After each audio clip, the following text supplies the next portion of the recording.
Ассалаумағалейкум ағайындар. Бисмиллахир-рахманир-рахим деп бастайық сөзімізді. Мынау қасиетті жұмадағы құрмаларыңыз құтты болсын. Әулие қашаған айтқан пілдің тірі басы де мың ділда, өлсе тері басы де мың ділда деп. Міне Абекем 82 жылы бақилық болып кеткенменен сол пілдің тірі басына тең болып ойдан қырдан жан-жақтан басымызды жинап жатыр. Осыған себеп болған Нияз аға сізге рахмет. Мына кітапты шығарып шыққан азаматтардың бәріне рахмет. Мынау басып шығарған Есенғалиға рахмет. Мен Қараш дейтін ауылды жақсы көретін адаммын. Әңгімені ашып айтар, кімді жақсы көріп, кімді жек көретініміз. Бірақ Қарашта жақсы көргенім, Алашты жек көргенім емес екенін тағы айтып қояйын. Неге жақсы көрем? Бағзыларды ойласам, Ақсауыттың шығыры, Ақ-найзаның сынығы, Ақ-замзамның тұнығы. Тірлікте кешкен мехнат, күнәмізға ғибрат Алланың сыйлығы дейді. Бұл Бағзы Қараш Ибраһим ақынның сөзі.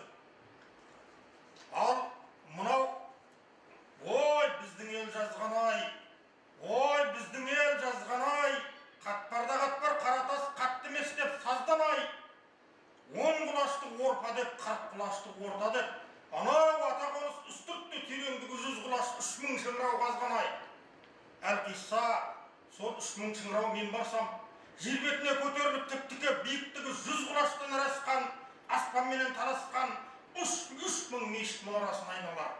Үстіртсін, үстін күңірентіп түнімен, дұға оқитын жолыма, ондай қоныс қайда бар? 3000 мұнара қирамайды, сынбайды көріп педің мұндайды. Тек мен кеткен соң жерге батып тіп-тіке, шыңырау боп тына қалады ақырын.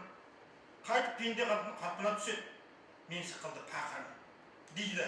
Бұл бүгінгі Қараш Есенғалиға жауап береді. Ал енді өткенде мына Нұрнияз дейтін жездем звондайды, Хамна ағашым, Хам жездем Құдай беріп тұр ғой бізге. Ал осындай атамның кітабының тұсаукесері болайын деп жатыр. Осыдан 15 жыл бұрын сен осы Қараштар хақында бір әңгіме айтып едің, сол есімнен кетпейді. Жадыма түскен жеріне дейін айтып жүрем әр жерде дейді. Енді 15 жыл бұрынғыдан бері заман жаңарып жатыр ғой, басқа да әңгіме айтармыз деп жатырмын. Бірақ ол не әңгіме десем, Қараштың 5 қасиеті туралы айтқан әңгіме ме екен бір тойда. Бұл мынау бүкіл дүниенің 18 000 ғалам.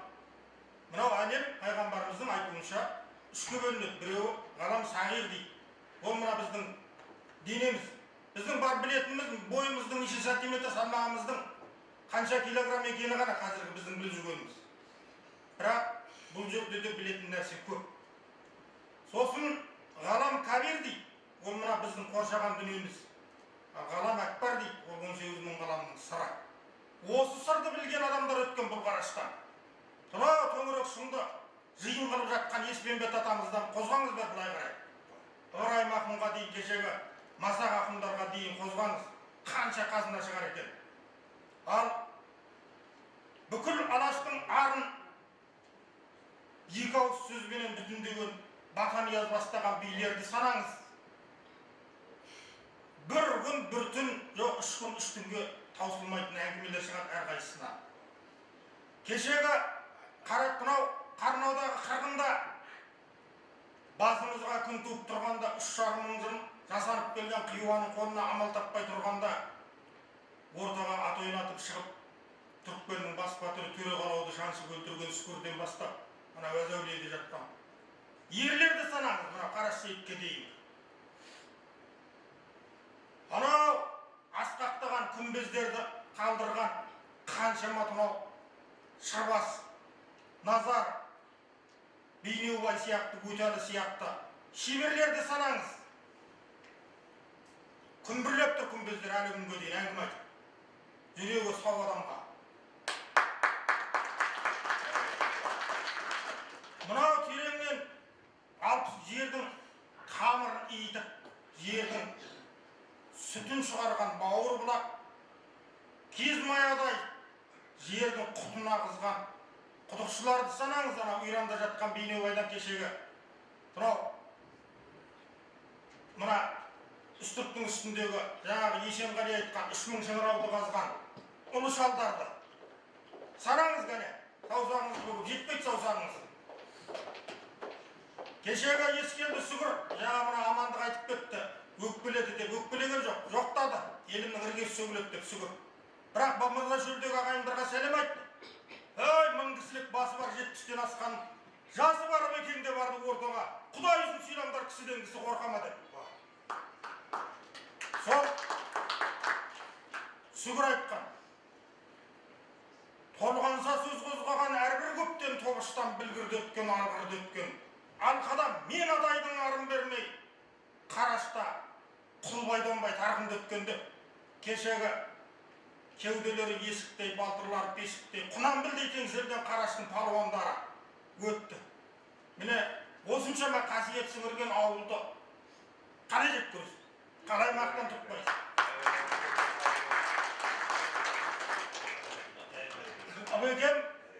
Абекемнің енді Абекем туралы болып отыр ғой әңгіме. Осы бір 2-3 елдің аузында жүрген, елден алған әңгімелерімді бір айтып кетейін, естен. Ол кісінің көру уақыты бізге бұйырмады, балаңдау болдық, әр жерде жүрдік. Бірақ көрген адамдардан қалған әңгіме. Санатау жанмы дейтін ақсақалдан естіген әңгіме. 71-ші Ақжігіттің басында Қонағазыда отыр едік дейді. Сонда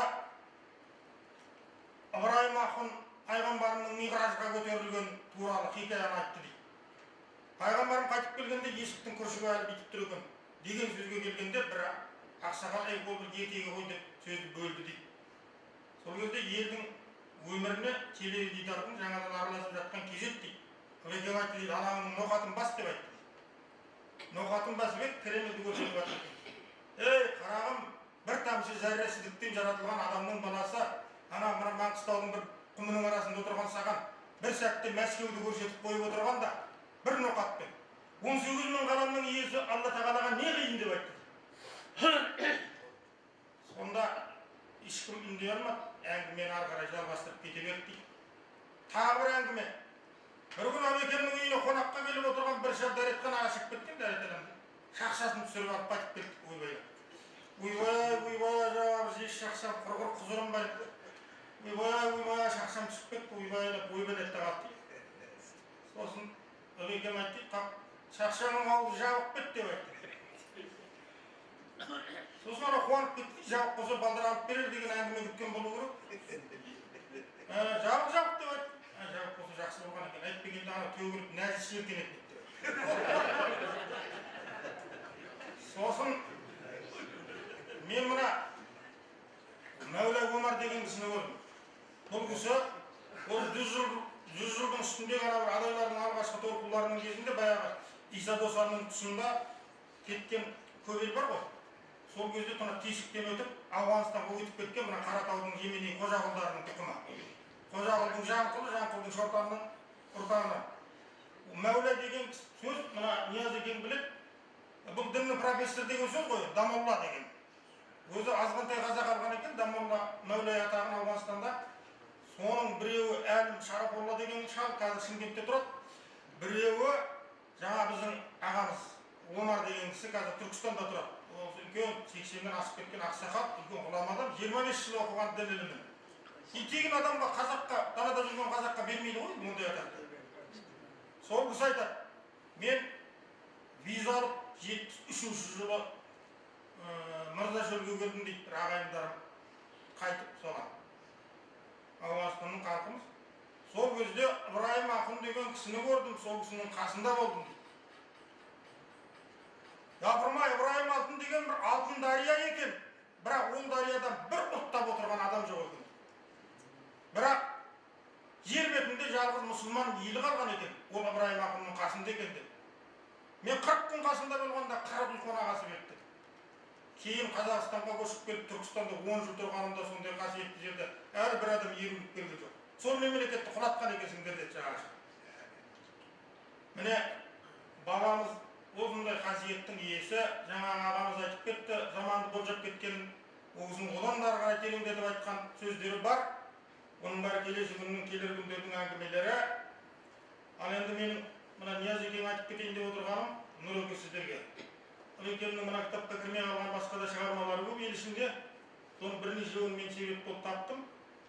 Мына жерде жаңағы мына кітапта бір 4-5 шумақ, 3-4 шумақ ғана жүрген Кенже Смағұлұлы Бөрібайға жазған «Қат» дейтін жыры бар. Соның қалай туған жөнінде Смағұлұлы Бөрібай ақсақал баяғы атақты Кенже Харунжи Қабақ Ерманбетов бар ғой. Соның Смағұл дейтін баласына Бөрібай дейтін. Өте ғұлам адам, спортта Көкшетауды бітірген, Түркияны бітірген, Хиуаны бітірген, Қазанды оққан, сөйтіп жүріп, біреудің орнына 16-шы жылы соғысқа келіп, Түркияда соғыс болған, одан мына Есекжарға келіп, сол жерде мектеп ашқан, одан қашып айтып ана жақта жүріп, сол кісі сыйлас адам екен. Әкесі Ыбырайым ақынның досы екен. Билейді, жаңа жырдың артында былай дейді. Қолмен жазады. Хат жазып оң сол сөз айтқан, ата досым Құлбайыр Ыбырайым ақын 7-ші март наурыз 53-ші жыл дейді. Араб әріппен жазылған текст осы әріпке 10-ші наурыз 53-ші жыл аударылды. Халқабат нөмір 21-ші 7 жылдық мектепте дейді. 53-ші жыл 1-2 март күні Қараш Сәдумолла Халқабатта құдасы Тұяқ Ысмағамбеттің үйінде шежіре туралы жыр айтты. Сонда 2-ші жаһан соғысына кетіп оралмаған ағам інім балама сөз шығарып бер деп Ыбырайым ақынға хат жазғанындағы берген жауап еді дейді. Жаңағы жырда айтады. Құлбайыр Ыбырайым ақынның кейде жайдары жаз, кейде қыста азынай соққан борандай сөздеріне ашу шақырмадым. Атаның досы қайдамды айтты деп пікірлендім де 2-ші өтініш хат тағы жазып едім. Сөз шығарып берген екен, ол сақтаулы жүретін деп көшкі қобалаш қарсы сұрап алып кетті. Көшкі қобалаштың айтып жарыққа шығарғанын естігенім жоқ. Жырдың көшірмесі менде қалмапты деп өкініш білдіреді 15 март 53-ші жылы. Осы жырды іздеп жүріп, біз сол Қобалаш ағамыздың иманды болсын. Сол жазбаларының ішінен бір жоқты бір жоқтап деп атақты Бәйімбет Балуан Қамысбай Телеуылының Николай тақтан тайған соң деген керемет жырын таптық, бірақ мына жырды таба алмадық. Бұйырса қазір Жетібай Жылқышылы ағамыздың Тілтаң Баладайдың ақындары деген 5 томдық өмірбақи жинаған мұралар екен. Баспада жатыр, қазір шығайын деп. Соның ішінде бар мұралар. Сосын насихат сөз деген Суыр атамыздың жырлаған записінен алған насихат сөз деген Ыбырайым ақынның бір керемет сөзін таптық тағы да. Сосын басқа да бірнеше жаңағы жырларының мұнда шалалау қамтылған жырларының толық нұсқалары бар. Сіздерге құлақ қағыс болып отырғаным ғой. Болашақта іс ажарға тоймас деген. Мына жауап бүгінмен бітпейді ғой енді. Бұның жалғасы болады. Сол кезде қамтылмай қалмасын деп жазылған құлақ қағысқа. Ал енді адамзаттың өмірі төрт басылға бөлінген деп атамыздың жырында айтады. Аузыменен бісміллә кәлемнің алдын бастаған, алхамдулилля салауат. Мұсылман адам аузынан дұрыс емес тастаған. Алатаңмен аралас зікір айтып зарлаған бір Алланың дост адам деп. Құдай тағала сол енді жаңа өзі айтты, Құдайдың дінінің көркейетін уақыты келе жатыр. Сол Құдайдың дінінің көркейетін уақытына баршамызда сол Ыбекемнің айтқан жолыменен жетейік. Барша артымыздағы ұрпақты адастырмауға себеп болайық. Жаңағы Алқажан ағамыздың айтқан рухани бірлікті істейтін тұл бар қолымызда. Міне мына шалдардың мұралары. Бұл шалдардың кітабын шығарып, сөреге қойып қоймайық, соны ұрпағымыздың қажетін асырайық. Рахмет.